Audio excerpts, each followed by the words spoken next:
Dictation अभी 5 second में चालू होगी।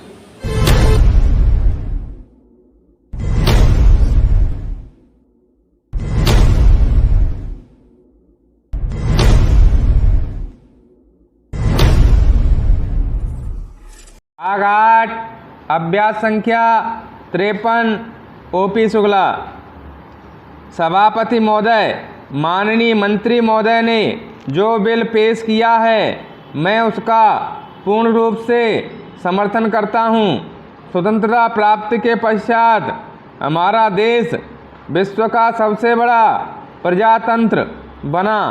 उस समय सभी देशवासियों ने यह सोचा था कि देश का शासन जनता के हाथ में होगा और इसके साथ ही साथ देश में समाजवाद कायम किया जाएगा।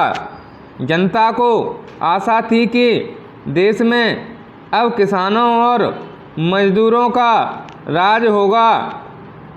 इसी आशा के साथ देश में प्रजातंत्र की स्थापना हुई और जनता का शासन स्थापित हुआ। महोदय, मुझे दुख के साथ कहना पड़ रहा है कि स्वतंत्रता के 50 वर्षों के बाद भी हमारे देश में आम जनता को मूलभूत आवश्यकताएं उपलब्ध नहीं हो पा रही हैं। देश में बेरोजगारी दिन प्रतिदिन बढ़ती जा रही है। हमारे नवयुवकों में इससे बड़ा असंतोष है। आज भी हमारे देश में ऐसे कई गांव हैं जहां लोगों को पीने का पानी नहीं मिलता है।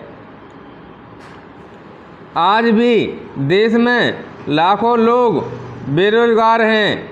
आज भी लाखों की संख्या में ऐसे किसान हैं जो गांव में बसे हुए हैं और जिन्हें अपनी मेहनत का पूरा पैसा नहीं मिलता है।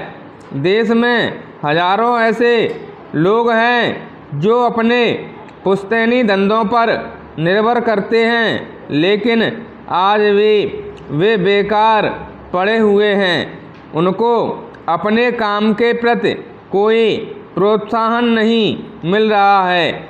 हमारे देश में विभिन्न योजनाएं बनती हैं, लेकिन इन समस्याओं के समाधान के लिए कोई कार्रवाई नहीं की जा रही है। पैरा सभापति महोदय, अब मैं कुछ रेलवे के बारे में कहना चाहता हूँ। मैं आपसे निवेदन करना चाहता हूँ कि मुझे अधिक समय दिया जाए, क्योंकि मुझे बहुत सी बातें कहनी हैं। कुछ समय पूर्व रेलवे मंत्री जी ने जिन परिस्थितियों में अपना काम संभाला वे बहुत ही कठिन परिस्थितियां थीं। पिछली सरकार ने रेल की व्यवस्था को बहुत खराब कर दिया था। इसके बावजूद रेलवे मंत्री जी ने जो सुधार किए हैं, मैं उनको इसके लिए बधाई देना चाहता हूँ। देश उस समय बड़ी कठिनाइयों में से गुजर रहा था। सूखा पड़ने के कारण लोगों तक आवश्यक वस्तुएं नहीं पहुंच पा रही थीं।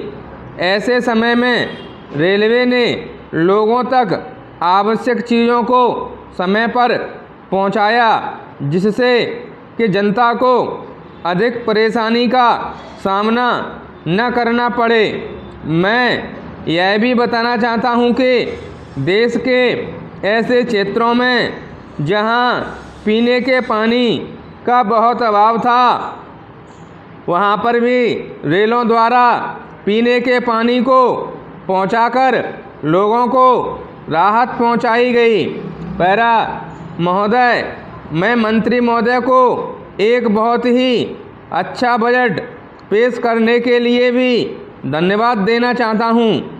यह एक आम जनता को राहत पहुँचाने वाला बजट है और इस बजट की सारे देश में प्रशंसा की गई है। मंत्री महोदय ने रेलवे में बढ़ते हुए भ्रष्टाचार को समाप्त करने के लिए भी आवश्यक कदम उठाए हैं। स्टॉप।